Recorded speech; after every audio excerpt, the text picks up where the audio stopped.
Hello everyone, welcome to my channel online GS by Divakar. यहाँ पे हम लोग बात करने वाले हैं एनसीईआरटी का लेक्चर नंबर 25। कल का लेक्चर 24 था, हमने 23 आप लोगों को बताया था। ठीक, तो ये आपका है 25 लेक्चर। चैप्टर नंबर 12 है, एनसीईआरटी 11th क्लास की है, जिसका नाम है भौतिक भूगोल का मूल सिद्धांत। ठीक है, और इसको हम लोग कंप्लीट कर रहे हैं। इसमें आपने टोटल 11 लेक्चर देख चुके हैं, यानी 11 चैप्टर देख चुके हैं, जिसमें 24 लेक्चर हो चुके हैं। और ये आपको पूरा सीरियल से कहाँ मिल पाएगा? जीएस बाय दिवाकर जो आप एप्लीकेशन है, ठीक है, प्ले स्टोर पे जाके इसको सर्च करेंगे, वहाँ पे मिल जाएगा। और पूरा ये सीरियल से लेक्चर आपका दिया गया है। इसके अलावा देखिए, आप लोगों के लिए एक और गुड न्यूज़ यहाँ पे है। जो अनअकैडमी की क्लासेज आप लोगों के लिए चल रही हैं, ठीक, तो अनअकैडमी पे प्लस कोर्सेज भी हैं और आइकॉनिक कोर्सेज भी हैं। यदि आप ज्वाइन करना चाहते हैं तो आप ज्वाइन कर सकते हैं। यहाँ पे देखिए, आपको लाइव क्लासेस भी मिलेंगी, अनलिमिटेड एक्सेस मिलेगा। और यहाँ पे सब्सक्रिप्शन की हम लोग बात करें तो अभी आपका ऑफर चल रहा है, 7 से लेकर 9 फरवरी तक है। ये आपका 6 महीने का लेने पे 1 मंथ का आपका यहाँ पे फ्री रहता है, और 12 मंथ का लेने पे 4 मंथ का फ्री रहता है। ठीक है, इसके अलावा देखिए, जो हमारी क्लासेज यहाँ पे अनअकैडमी पे चल रही हैं, वो टोटल आपका फ्री क्लासेज है। क्या है? फ्री क्लासेज हैं, और इसमें आपको कोई भी पैसे नहीं देने। बस आपको देखिए एनरोल्ड करना है। शाम को वैसे कल 4:30 पे था, आज जो है 4 बजे की क्लास हुई है। आज हम लोगों ने क्या डिस्कस किया है? माल्थस के पूरे सिद्धांत को डिस्कस किया है अनअकैडमी के प्लेटफॉर्म पे, वो ऐप पे चला है। और जो इसके बाद लाइव क्लासेज आपको मिलेंगी, ये अनअकैडमी का जो यूट्यूब चैनल है अनअकैडमी लाइव NTAUGC नेट, इस पे आपको मिलेंगी। इस पे PYQ सॉल्व हम लोग करेंगे, और थ्योरीज जो है आपका अनअकैडमी के ऐप पे चलेगी। उसको आप अनलॉक कैसे करेंगे? दिवाकर-1 ये आप अनलॉक कोड यूज करेंगे। ठीक, और जाके वहाँ पे देखिए। इसके अलावा हमने उस पे ज्योग्राफी ऑफ इंडिया का टोटल वीडियो यहाँ पे अपलोड है, उसको आप देखिए। इसके अलावा PYQ भी हमने ज्योग्राफी ऑफ इंडिया का यहाँ पे कराया है। टोटल आई थिंक 100 से एबव यहाँ पे वीडियो आपको मिल जाएंगे। ठीक है, UGC नेट सेक्शन में ही ये टोटल आपका फ्री कोर्सेज की मैं बात कर रहा हूँ। और जो NCERT हम लोग देख रहे हैं, ये तो देखेंगे ही। तो इसका ये फ़ायदा आपको इस पे होगा कि जो KVS का भी आपका एग्जाम है, तो यहाँ से आप क्या करेंगे, जो PYQ सॉल्व करेंगे, ज्योग्राफी ऑफ इंडिया का हमने पूरा कोर्स भी फ्री में अवेलेबल है यहाँ पे, तो ये आपके लिए बहुत ही फायदेमंद रहेगा, और UGC नेट के पर्पज से भी काफ़ी इम्पोर्टेंट है।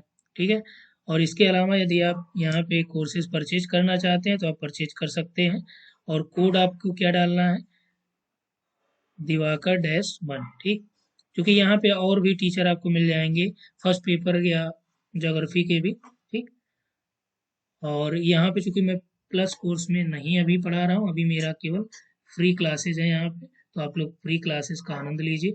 ठीक, तो आते हैं हम लोग। जो चैप्टर है, इसका नाम है विश्व की जलवायु और जलवायु परिवर्तन। क्योंकि इस पूरे टॉपिक से, पूरे चैप्टर से हर परीक्षा में आपको 1 से 2 प्रश्न यहाँ पे मिलेंगे ही, तो इसलिए आप निश्चित तौर पे इसको पूरा अच्छे से प्रिपेयर करिए। हम यहाँ हमने मैप भी ऐड कर रखा है। ठीक, इसके अलावा यदि आप हमारे कोर्सेज से जुड़ना चाहते हैं तो इस नंबर पे व्हाट्सअप कर सकते हैं, वहाँ कंप्लीट डिटेल आपको मिल जाएगा।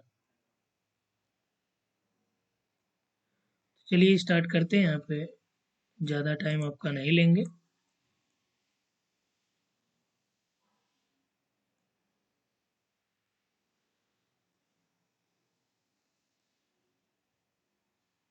ठीक है, यहाँ पे इसको थोड़ा सा जूम कर दिया जाए।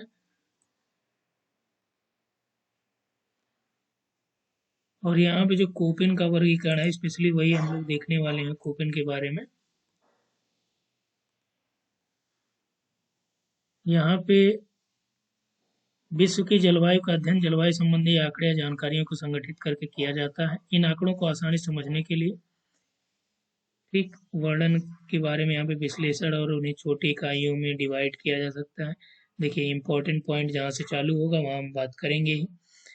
जलवायु का वर्गीकरण 3 बृहद उप उपगमनों के द्वारा किया जाता है, कौन से हैं, यानी 3 उपागम है इसके, कितने अप्रोचेज हैं ये, ठीक, क्या होगा ये अप्रोच है, कितने अप्रोच में आपका ये क्लासिफाई किया गया है इसको, एक आपका अनुभाविक है, जननिक है और अनुप्रयुक्त है, अप्लाइड है, ठीक।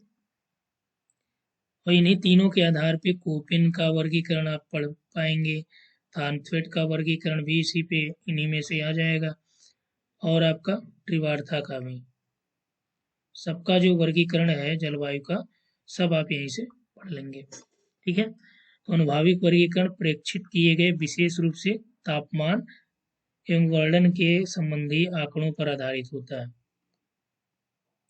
प्रश्न आपका यहीं से बनेगा कि अनुभाविक वर्गीकरण किस पे आधारित होता है, क्या बताएंगे,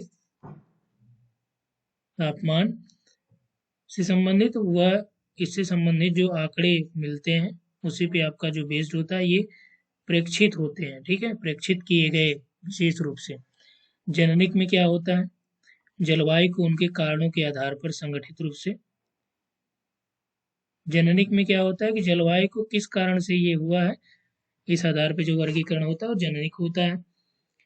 और जलवायु का अनुप्रयुक्त वर्गीकरण जो ये किसी विशिष्ट उद्देश्य के लिए किया जाता है, ठीक, ये क्या होता है, ये किसी विशिष्ट उद्देश्य के लिए होता है। ये पूरा देखिए पीडीएफ आपको टेलीग्राम वाले चैनल में भी मिल जाएगा। तो टेलीग्राम चैनल आप कैसे ज्वाइन करेंगे, NCERT लाइव करके आप सर्च कर लीजिएगा, वहाँ मिल जाएगा। चलिए आगे आते हैं हम लोग, यहाँ पे कोपिन के जलवायु वर्गीकरण की पद्धति दी गई है, और चूंकि इन्होंने जो वर्गीकरण किया था सबसे पहले 1931 में, फिर इन्होंने 36 में इसका संशोधन कर दिया था, और इनका जो वर्गीकरण पूरा किस पे आधारित है, केंडोल महोदय का जो वनस्पति वर्गीकरण है 5, उसी पे पूरा बेस है। तो कोपिन द्वारा विकसित की गई जलवायु के वर्गीकरण की अनुभाविक पद्धति सबसे व्यापक, अनुभाविक पद्धति का सबसे व्यापक उपयोग जो है, ऊपर आते हैं फिर सारी हम लोग देखते हैं, किया जाता है। कोपिन ने वनस्पति के वितरण, ध्यान रखिएगा यहाँ पे देखिए, इसको और थोड़ा सा जूम कर दे रहे हैं, चलिए, कोपिन ने वनस्पति के वितरण और जलवायु के बीच एक घनिष्ठ संबंध की पहचान की। वनस्पति का वितरण और जलवायु, उन्होंने तापमान तथा वर्षण के कुछ निश्चित मानों का चयन करते हुए वनस्पति के वितरण से संबंध स्थापित किया, और इन मानों का उपयोग जलवायु के वर्गीकरण के लिए किया। प्रश्न आपसे पूछा जाएगा, किसका उपयोग किया, तापमान और वर्षण, ठीक। वर्षा एवं तापमान के माध्यमिक के मध्यमान वार्षिक और मध्यमान मासिक आंकड़ों पर आधारित यह अनुभाविक पद्धति है। कौन सी पद्धति उपयोग की, अनुभाविक। उन्होंने जलवायु के समूहों प्रकारों की पहचान करने के लिए सबसे के लिए बड़े तथा छोटे अक्षरों का प्रयोग भी किया, अल्फाबेट का यूज किया था, ठीक, ये आप जानते हैं अल्फाबेट का यूज इसमें हुआ था। और शुरुआत में इन्होंने यहाँ पे 1918 में विकसित तथा समय के साथ संशोधित हुई कोपिन की यह पद्धति आज भी क्या है, लोकप्रिय है। शुरुआत में पहली बार 18 में, फिर 31 में, 36 में, कई बार संशोधन यहाँ पे हुआ। तो बेसिकली जो आपसे पूछा जाएगा तो आप क्या बताएंगे, संशोधन आप जो है इसी पे बताएंगे, ठीक है। तो आप क्या बताएंगे, कोपिन की यह पद्धति आज भी लोकप्रिय है। कोपिन ने 5 प्रमुख जलवायु समूहों को निर्धारित किया, जिसमें 4 तापमान पर और 1 वर्षण पर आधारित था, ये भी ध्यान रखिएगा। कोपिन के जलवायु समूह उनकी विशेषताओं को 12.1 में दिया गया है, 12.1 में, और ये आपका देखिए साड़ी इधर दी गई है, इसको जो है इधर हम लोग ले आते हैं, इसको जूम आउट कर देते हैं, ठीक है, क्योंकि पूरी साड़ी एक साथ दिखानी है इसलिए आपका यहाँ पे। अब देखिए यही सबसे महत्वपूर्ण पॉइंट है यहाँ पे,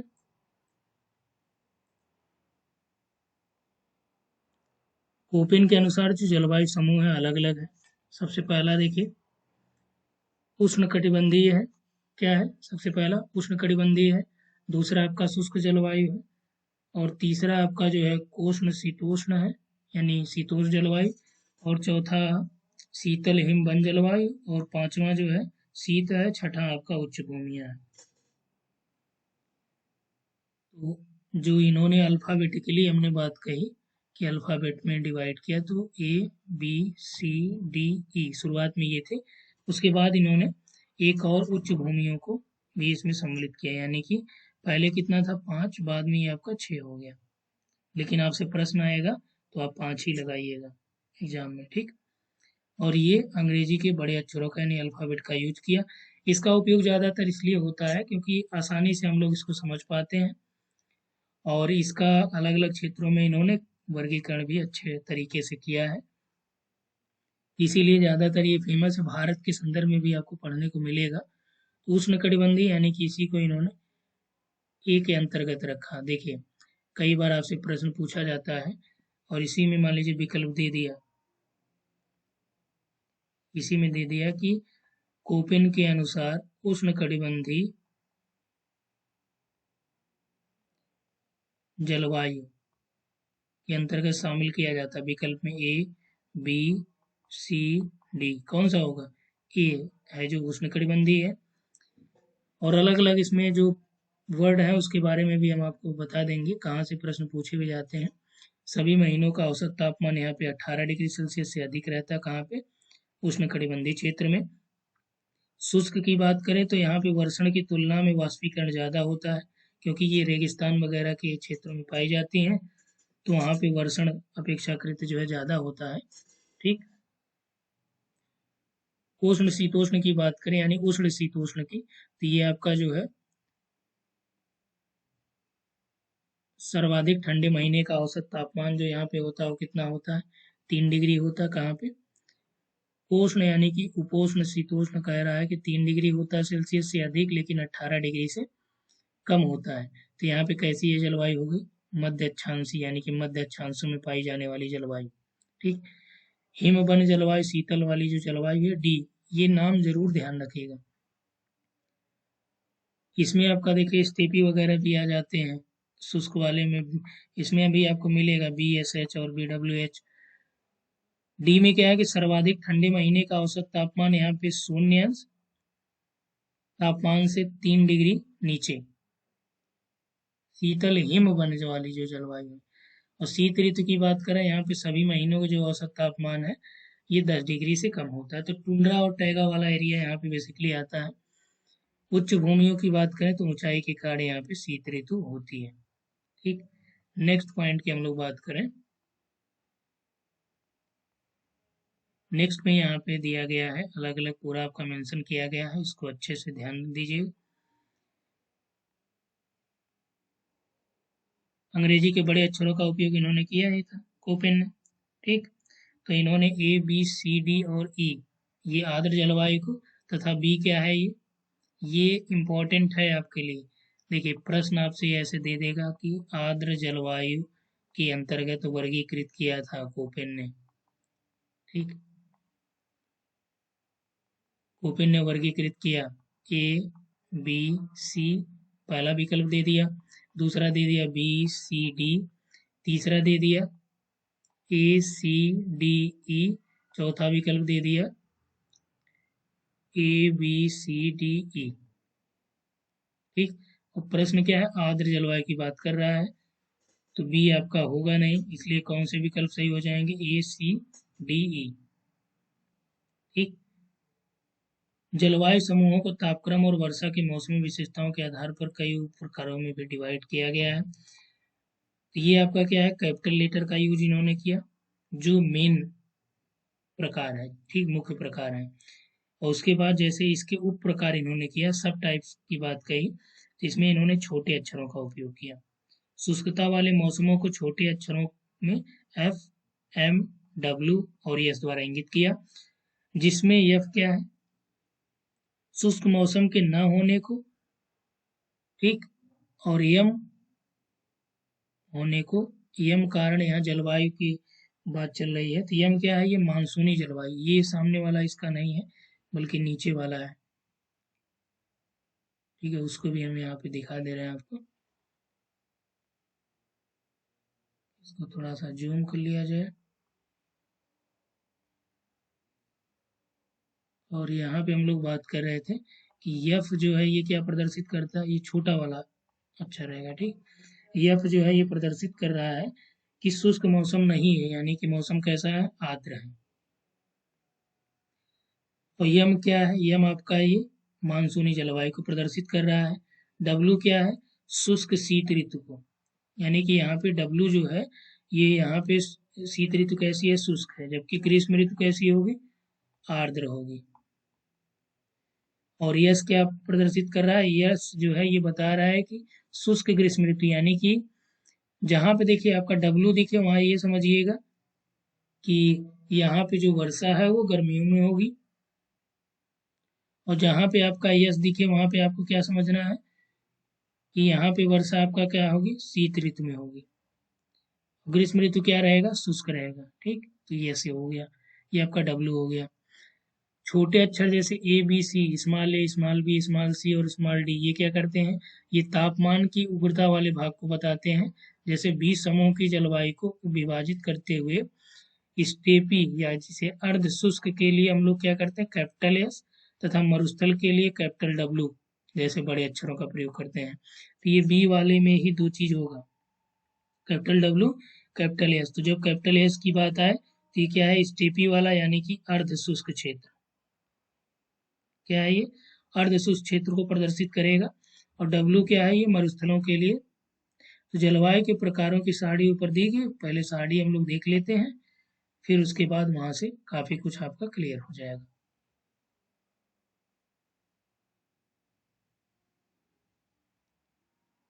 ठीक, ये है सारणी जिसको आपको देखना है।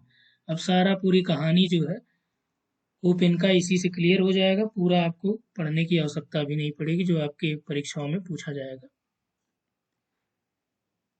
इधर देखिए अलग अलग वर्गों के बारे में दिया गया है, ये आपका प्रकार है जो इसके प्रकार है, और ये कूट दिया गया है, ठीक, इनके लक्षण दिया गया है।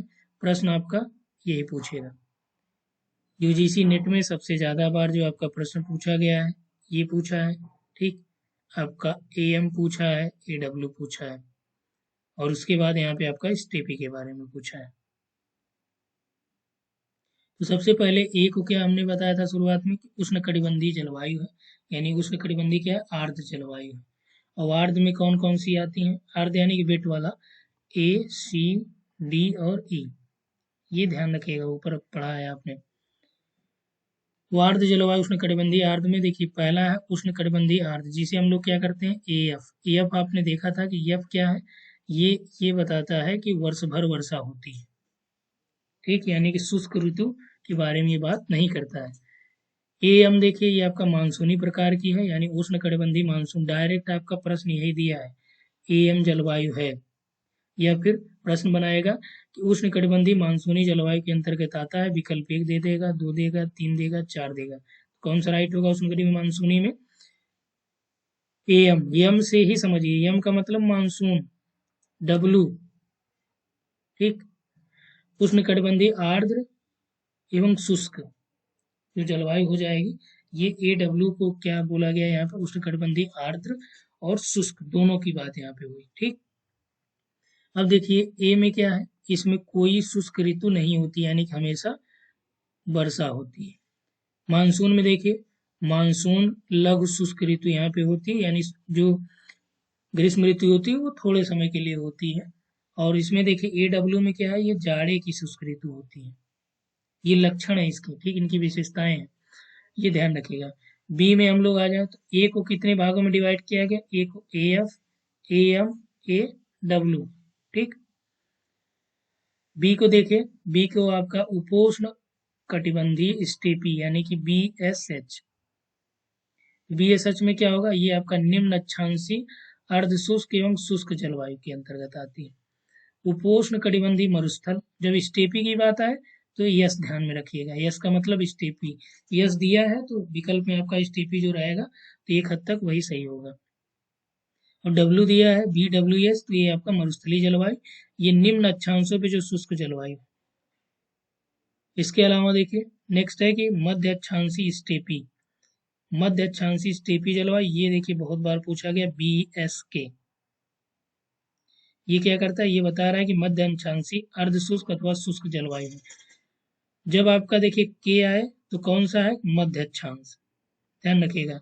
जब आपका एच आए तो क्या आएगा, निम्न अक्षांश। ये ट्रिक है इसकी याद रखने की, ठीक। के आए तो मध्य की बात कर रहा है, तो विकल्प में आपका एक तो ऐसे मिल जाएगा, आप आसानी से कर लीजिएंगे, बस के और एच का फर्क समझिएगा। जब यस आए तो क्या होगा, ये स्टेपी की बात करेगा। डब्ल्यू आए तो मरुस्थल की बात करेगा, और के रहेगा तो मध्य अक्षांश की बात करेगा, एच रहेगा तो निम्न अक्षांश की। ठीक, यहाँ तक क्लियर हुआ। उसके बाद देखिए मध्य अक्षांशीय मरुस्थल, जो मरुस्थली जलवायु होगी, डब्ल्यू आया ना, फिर के यानी कि ये आपका प्रदर्शित कर रहा है कि इसको मध्य अक्षांशों को, और डब्ल्यू यानी कि आपका मरुस्थल यानी कि शुष्क क्षेत्र, बी आपका हो गया। यहाँ तक आपका क्लियर हो गया। प्रश्न देखिए इसी से ही पूछा जाएगा, इसी सारणी से, ये याद रख लेंगे तो आसानी से। सी की बात हम लोग करें तो ये आपका आ गया मध्य अक्षांशीय जलवायु। इसमें आपका आर्द्र उपोष्ण कटिबंधीय जलवायु, ये आ गई आर्द्र उपोष्ण कटिबंधीय जलवायु। इसमें आपका देखिए CFA, इसमें क्या हुआ, ये आपका सी जब आए तो मध्य अक्षांशीय हो गई, मध्य अक्षांशीय अर्ध शुष्क। इसमें देखिए के जो हमने ट्रिक सेट किया है ये बी के अंतर्गत आएगा, ध्यान रखिएगा ये चीजें, ठीक। अब आप कहेंगे कि सर आपने बताया मध्य अक्षांशीय, तो हमने शुष्क के अंतर्गत के और एच और डब्ल्यू एस को बताया है।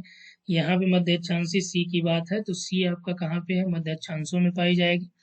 तो सी एफ है, ये आपका मध्य अक्षांशीय अर्ध शुष्क अथवा शुष्क जलवायु होगी। सी एस ए कहीं कहीं आपको क्या मिलेगा, सी एस केवल मिलेगा, तो कंफ्यूज नहीं होना है। ये आपका क्या करता है, ये मेडिटेरेनियन सी के निकट जो क्लाइमेट है उसको प्रदर्शित कर रहा है। यस का मतलब क्या हुआ, यस का मतलब ये हुआ कि यहाँ पे जो वर्षा होगी वो शीत ऋतु में होगी, ठीक है। और ग्रीष्म ऋतु कैसी होगी, शुष्क होगी। समुद्र तटीय, समुद्री पश्चिमी तटीय जो जलवायु उसके लिए CFB, तो ये ज्यादातर नहीं पूछा जाता है। कोई शुष्क ऋतु नहीं, शीतल ग्रीष्म ऋतु यहाँ पे होगी। इसके बाद नेक्स्ट है जो आपका, ये है डी, शीतल हिम वन जलवायु। इसमें आपका आर्द्र महाद्वीपीय जलवायु की बात कर रहा है, जिसमें आपका DF है, और DF है तो क्या होगा, कोई शुष्क ऋतु नहीं होगी, ध्यान रखिएगा। और यहाँ पे आपका अर्ध शुष्क थी, यहाँ पे कोई शुष्क ऋतु नहीं होगी, बल्कि जाड़ा खूब पड़ेगा, ठंडी रहेगी। DW में क्या होगा, ये उप उत्तर ध्रुवीय, ध्रुवीय जलवायु। क्योंकि डी आ गया तो शीतल यानी हाइट पे जाएंगे, जनरली यहाँ पे कुछ सोचना नहीं है आपको कि ठंडी पड़नी ही पड़नी है। तो डी आ गया क्या, DW, जाड़ा शुष्क होगा, यानी शीत ऋतु शुष्क होगी और बहुत ज्यादा भीषण ठंडी पड़ेगी। ई की बात करें, ई में आपका देखिए टुंड्रा आ गया। टुंड्रा को ईटी से कहते हैं, सही अर्थों में कोई ग्रीष्म ऋतु यहाँ नहीं होगी, यानी गर्मी पड़ेगी नहीं, ऊंचाई अधिक हो जाएगी, क्योंकि 10 डिग्री सेंटीग्रेड आपका टेम्परेचर यहाँ पे आएगा ही। और उसके बाद देखिए ध्रुवीय हिम टोपी का जो है ये आपका EF है। ये देखिए ये भी आपका इम्पोर्टेंट है, ये पूछा गया है। ये हमेशा क्या होता है, हिमाच्छादित होता है। और सबसे लास्ट में आपका EF है, उच्च भूमियां। अभी देखिए ऊपर आपका H लिखा था, तो EF में कंफ्यूज मत होइएगा। EF जो है ये उच्च भूमियां का एक ग्रुप को प्रदर्शित कर रहा है EF, जबकि H क्या है, H ये आपका उसके कोड को प्रदर्शित कर रहा है, ठीक।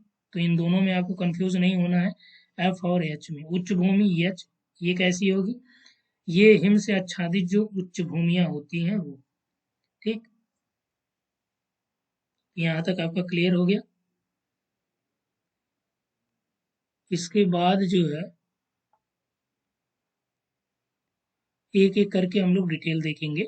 तो डिटेल देखने से पहले यहाँ पे आप देख लीजिए,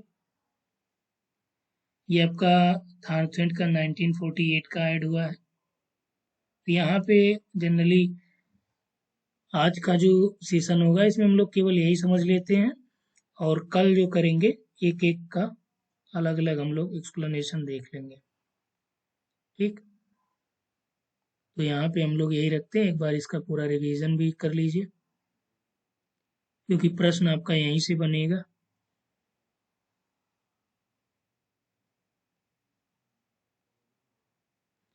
तो यहाँ से इसको फिर से देख लीजिए। देखिए यहाँ पे आपका जो है ए दिया है, तो ए के कितने पार्ट हुए, A F, A W, A M. M से क्या हो गया, मानसूनी हो गया। ए आया तो उष्णकटिबंधीय, आपका अंडरस्टूड है। डब्ल्यू से आपका क्या हो गया, विट और ड्राई, आपका जो उष्णकटिबंधीय क्षेत्र हो गया।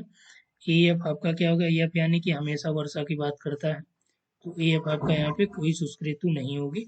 ठीक। बी में हमने बात किया, तो बी में आपका बी डब्ल्यू एच और बी एस एच। एस जो है यहाँ पे कैपिटल रहेगा, देखिए पीजीटी में प्रश्न आया था। और उसके बाद बी एस के, एस यहाँ पे कैपिटल रहेगा, के स्मॉल रहेगा। और दूसरा यहाँ पे बी डब्ल्यू के, ये हमने यहाँ पे क्या बताया आपको, ये जब आए तो आप क्या सोचिएगा, मध्य अक्षांशी सोचिएगा। डब्ल्यू आए तो क्या होगा, ये आपका मरुस्थल की बात कर रहा है, मध्य अक्षांशी मरुस्थल। यहाँ पे भी आपका वही यस आएगा तो क्या आपको सोचना है, आप सोचिए स्टेपी। और सेम वही चीज यहाँ पे एच आएगा तो क्या होगा, निम्न अक्षांश की बात चलेगी। और यहाँ भी आपका निम्न अक्षांश की बात होगी। ठीक। और बी आ गया है तो शुष्क हो गया। यस आपका क्या हो जाएगा, स्टेपी। ये क्लियर हो गया। डायरेक्ट देखिए यही प्रश्न में लिख देता है और पूछ लेता है। सी आए तो क्या सोचेंगे, मध्य अक्षांशी। सी में सबसे ज्यादा पूछा जाने वाला सी एस, या कहीं कहीं आपको इसी को सी एस से मिलेगा। क्या है, ये भूमध्य सागरीय है। इसकी प्रमुख विशेषता ये है कि यहाँ पे वर्षा शीत ऋतु में होगी। ठीक। और ग्रीष्म ऋतु कैसी होगी, शुष्क होगी। डी की बात करें तो यहाँ पे आपका सबसे ज्यादा जो पूछा जाता है आपका डी एफ है।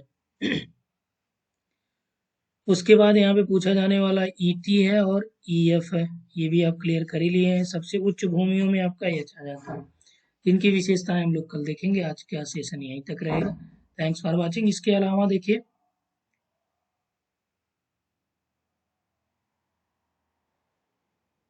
जो आपका सॉल्व हम लोग बात कर रहे थे कि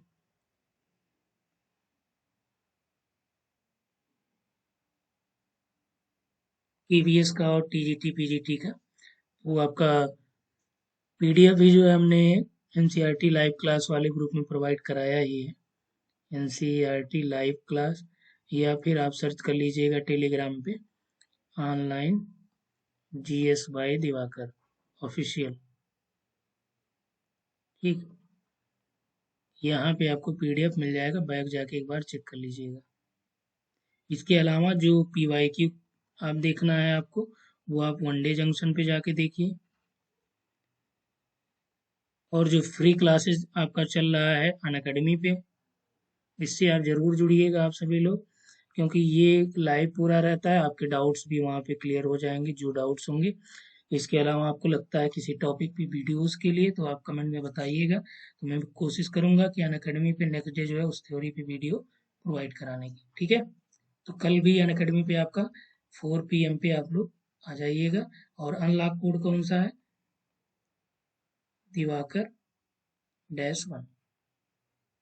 ठीक है। तो आज का इतना ही, बहुत ज़्यादा तो नहीं हो पाया, लेकिन जो हुआ है ये आप याद रखेंगे तो यहाँ से 2 से 3 प्रश्न आपका मिल जाएगा। आज के लिए इतना ही। Thanks for watching.